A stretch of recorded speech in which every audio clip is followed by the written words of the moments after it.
All right, I think I'm live. I ended up starting a little bit early today because I am aware that I am competing with the Blue Angels today. So I figure I better start a little early and get through this so that people can enjoy stepping outside and seeing them overhead. Anyway, I just want to check in with everyone. Send me a little comment if you're watching. Let me know how your week has been. There's been lots of celebration at my house this week, and Mother's Day is this weekend. So, who's ready to celebrate Mother's Day? Any special plans out there? I want to know. Fun time to honor moms. I think for me, yesterday was really cool. I took a moment to push pause and celebrate how far I've come. A year ago, I could raise my arm about to here. I don't know if you can see. And that was it. So I also had a lot of pain in my elbow, pain in my knee. I was struggling pretty much every day. So it just was fun to celebrate yesterday, being able to move my body and feel good again without any aches or pains or complaints. So that was cool. And Sydney's there. Sydney brought me flowers yesterday and a card, which totally warmed my heart. So thank you, Sydney. Hi, Madeline. Madeline says her week has been good. My week has been awesome. Hi, Sandy. She says she's still hanging in there. She's so excited that Second Baptist is open for Mother's Day. Yeah, it's going to be nice, right? It's going to be nice to do some normal things.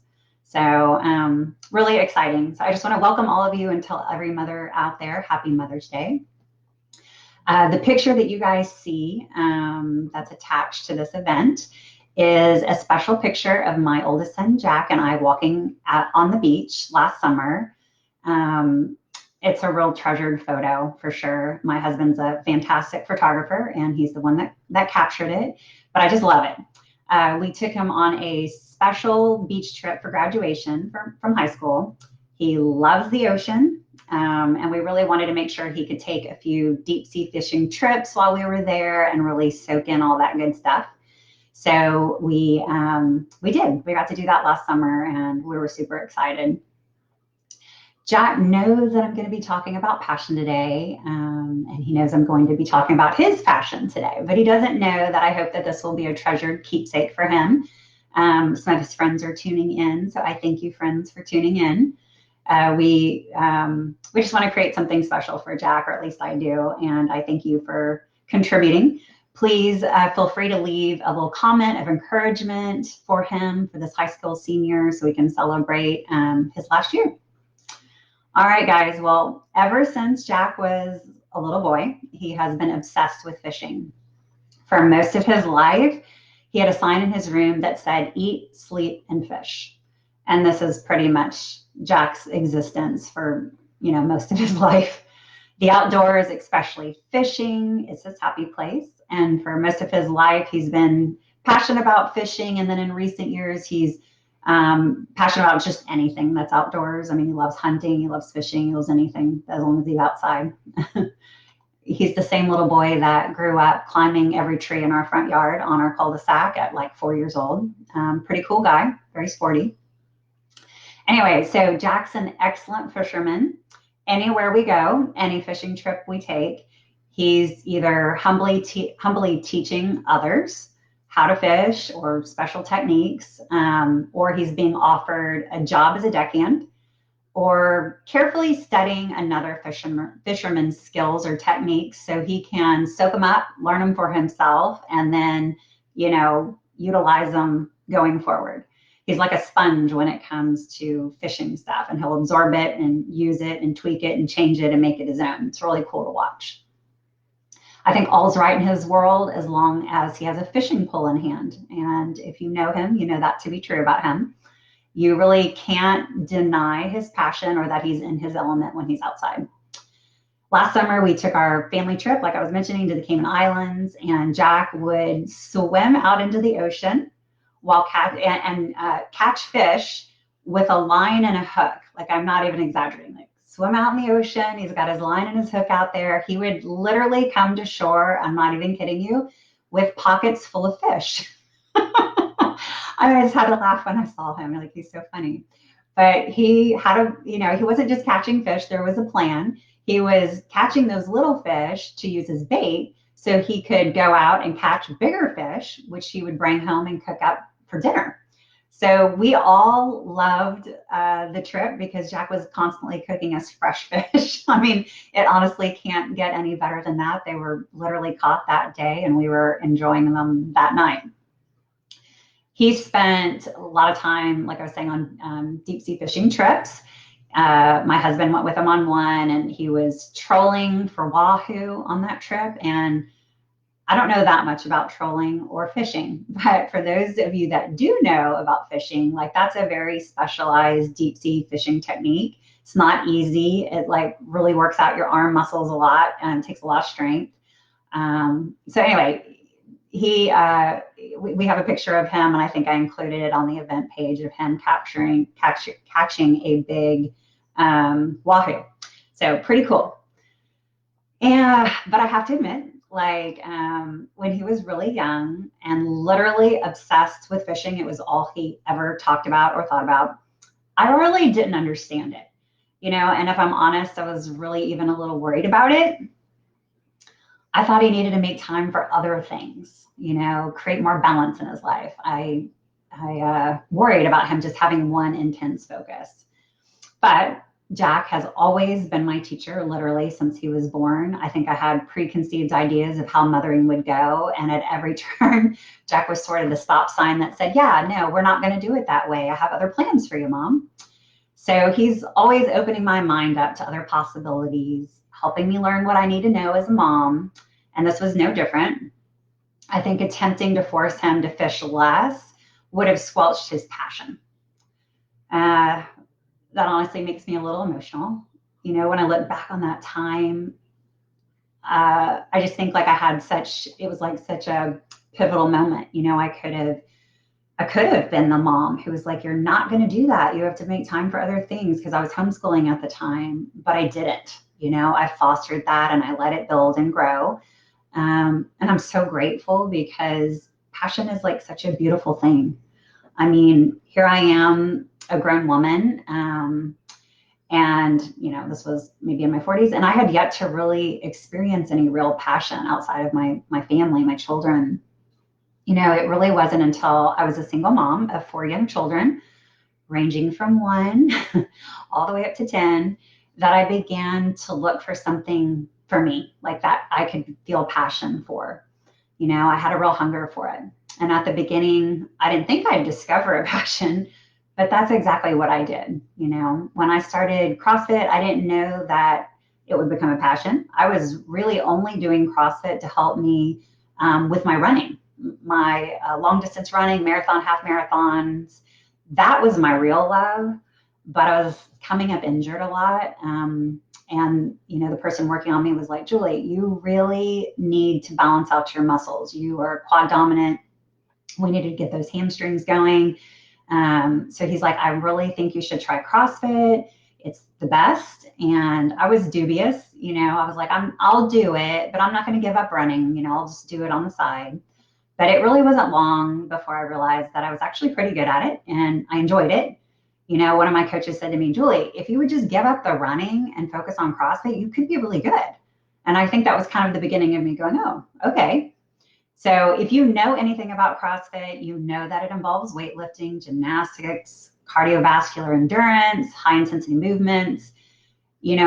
Honestly, there's always room to improve or to learn a new skill or a new technique. And I think honestly, that's what hooked me. I love a challenge. I love setting goals and then attempting to crush them. Like that invigorates me. That excites me. With running, I had achieved really all that I could see myself achieving with running. I had, gotten my mile per hour down, and that was really exciting. But there really wasn't that, much more I could do. So, I don't know, CrossFit appealed to me because I would never be able to reach the end goal. There would always be something further. And I think that's the beauty of it. I think that I began, when I kind of made that turn from running to CrossFit, I began like watching every YouTube video. I would take every course because I was also a coach. I would take every course. I hired a coach to work with me. I worked with many different coaches, read books. I hired a gymnastics coach. I invested in different programmings. I learned about nutrition, really anything that was going to get me where I wanted to go. And so, like when my kids were gone with their dad on the weekends or every other weekend, I'd invest, a lot of time practicing my movements and training to gain some speed. It really became my passion. And this is when I really started to understand and connect with Jack's passion. I think before then, I didn't quite understand what he was living or what he was going through. But through CrossFit, I started to connect and realize, like, wow, I do have a passion. I was obsessed with running and really loved it, but different for me with CrossFit. So today, that's kind of like what I really want to talk about with you. And hi, Elena, I'm seeing. Sandy thinks, I'm glad you love listening about Jack's passion. I'm only getting started, so it's just going to get better. Pretty good. Anna, you're funny. Thank you. Thank you, guys. All right, so let's talk about passion. I want you to start thinking about what you are passionate about. If nothing comes to mind, it's totally okay. I was really almost 40 years old before I discovered any real passion outside of my family. The definition of passion is an intense desire or enthusiasm for something. Other than your significant other or your children, is there something that ignites that intense desire within you? Yes, I would love to hear about it, okay? Okay, I'm reading. I can't believe Jack, Yak, and the other boys because they will be our boys forever. I know. Yes, I know. Yes, our boys are all growing up, Lisa. Thank you. Yeah, so let me know in the comments if there's something that really comes to mind. And if not, it's totally okay. Don't feel like less than because, I was 40. And some people never get there, and that's okay. But today I've got something for you. It's going to help you a lot. So I hope you'll stay tuned. Like I said, I want you to think of somebody that embodies passion. What are they passionate about? How do you feel when you're around them, watching them in their element, filled with passion, right? Melissa says she loves working out, running, or CrossFit. Here, my friend, like we have that in common for sure. Yeah. So I'm going to tell you what, I smile when I see someone passionate about something. It's totally contagious. It's their proactive way of living and their enthusiasm that's so captivating. They're in touch with their deepest desires and actively trying to live them out. Like, that's cool. I think there's a element of vulnerability there and courage, and a brave sense of like confidence in their pursuit. And I think that that's something I really appreciate. I love their energy. Like, they exude happiness and they light up whenever they're talking about their passion, like it's palpable. And that's the good stuff, guys. Like, that's what we want to create in our own lives. My oldest son, Jack, is right now doing his senior legacy project. Eloisa, I'm sure you are having the same thing at your house. And I know Elena and Sydney are also doing this at their house. But,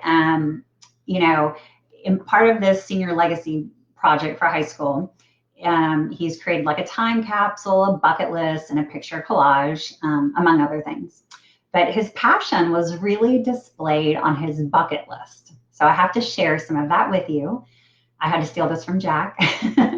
But out of the 20 items, nearly half of the items listed involve the water or ocean.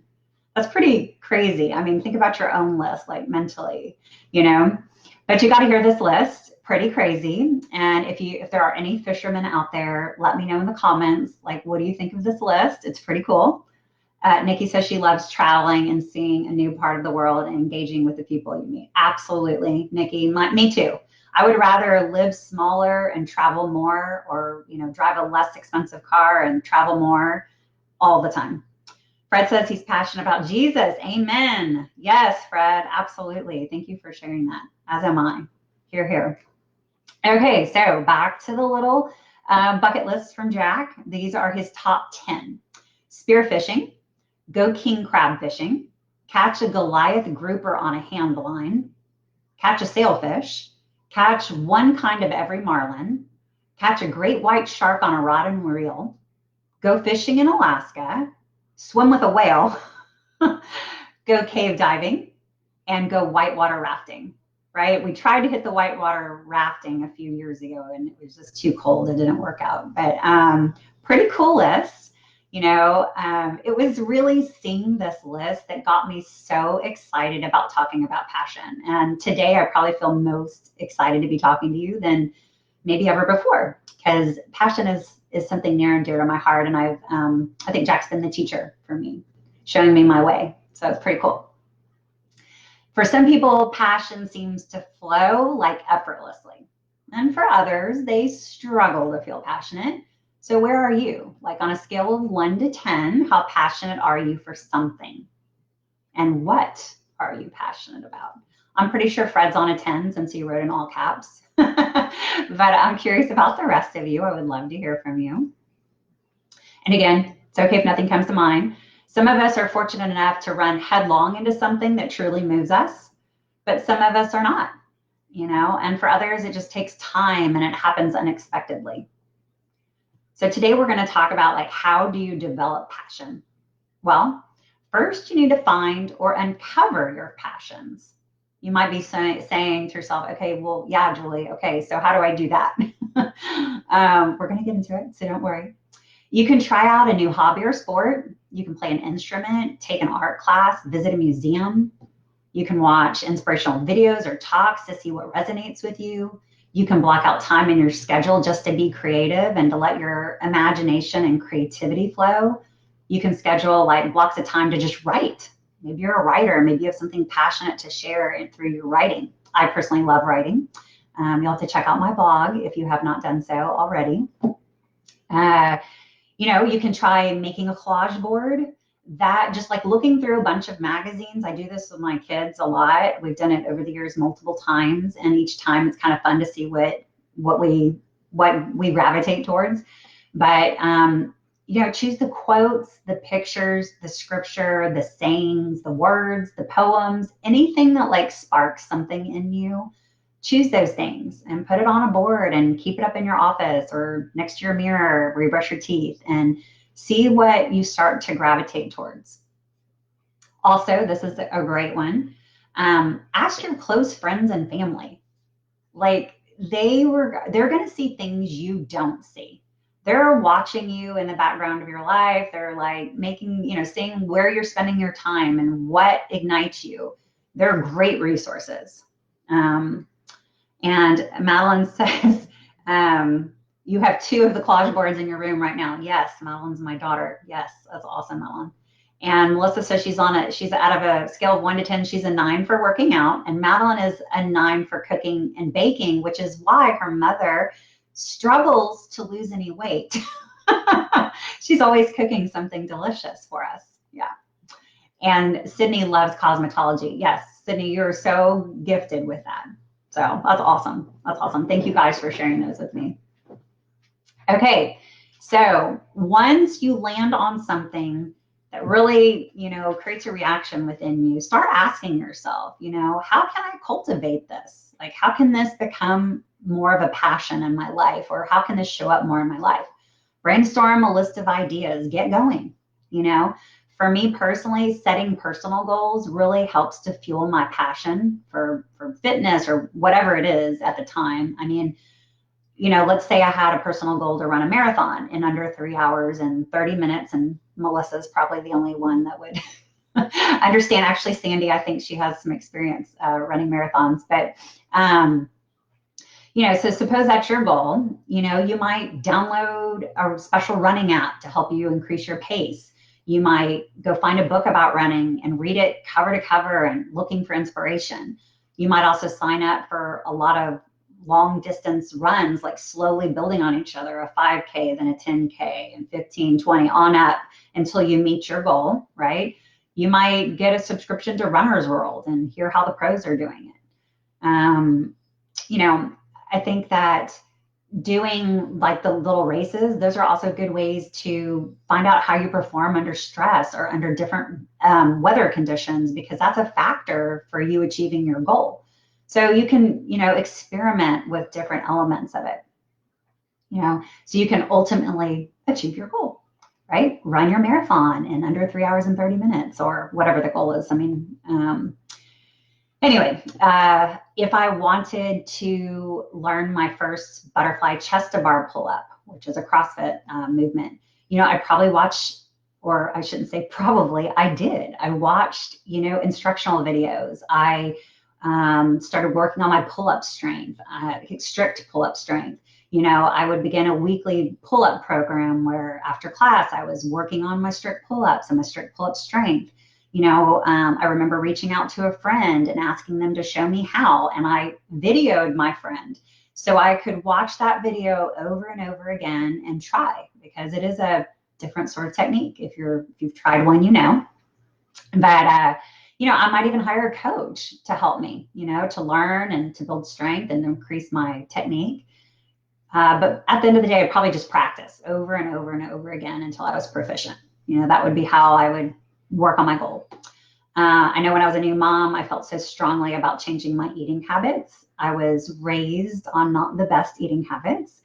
And I knew that I desperately wanted to be a positive role model for my son. So I started reading everything I could about, healthy eating. I joined a co-op. I bought organic food. I read up on food. I think I was vegetarian and vegan, and I've tried all kinds of different diets and meal plans. I started collecting healthy recipes. I tried them out all the time. I was always cooking and chopping up vegetables. I was on a mission.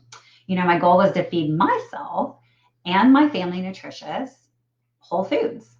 So my passion for healthy food, started back then just on my goal to nourish my family. And then it took off to a passion. I mean, to this day, I am super juiced up. Anytime I hear anyone talking about healthy foods or food programs or whatever, I'm always the first to be like, what are you saying? I think I laugh because I literally avoid Whole Foods, even though I love it, because I go in there and I'm literally walking down every aisle going, yes, and the next thing I know, I've spent way many hundreds of dollars on 2 bags of groceries. So if you feel my pain, say here in the comments. Anyway, so I've watched my son Jack. When we're talking about his fishing passion, he's made his own weights. Literally, he'll be in the kitchen. This used to happen. He would be in the kitchen melting down the lead and setting it up into molds. Pretty impressive, right? I remember looking at that, and then that's what he wanted for Christmas. Mom, wow, okay, sure, and then he would do it. That's pretty cool. He makes his own jigs, ties complicated knots. He's done a lot of research on learning how to do the knots. He's bragged to me a few times about how strong his knots are. He's taught himself how to throw casting nets, which is really hard to do, and people are always super impressed that he could be such a little kid and do that. He learned every single kind of fish, what attracts each fish. He's made his own bait. He's really honestly insane with the amount of ingenuity and persistence, creativity, and determination. He's totally alive with passion for fishing, and it's really just this beautiful, powerful force you can't deny. So I was saying, write down your personal goals and spend some time thinking about how you're going to achieve your goals. That's an important step, right? Developing a schedule and building your goal into your weekly calendar helps to kind of create that momentum around your goal, and that focus, right? Which you're going to need. Let me think. I think writing down your personal goals, spending some time thinking about them are going to help you to, will spend some time to help you thinking about how you're going to achieve your goals. That's an important step. But developing that schedule and building it into your calendar, that creates the focus that we're looking for.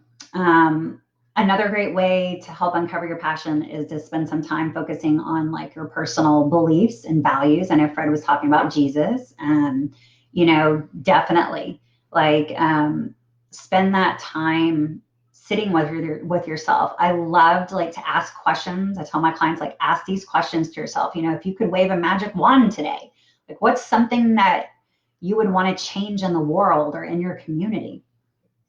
You know, who do I really admire and why? What topics of conversation really light me up?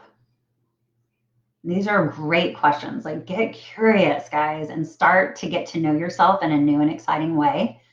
You know, if you hear or see something that really makes you upset or angry, dig into that, right?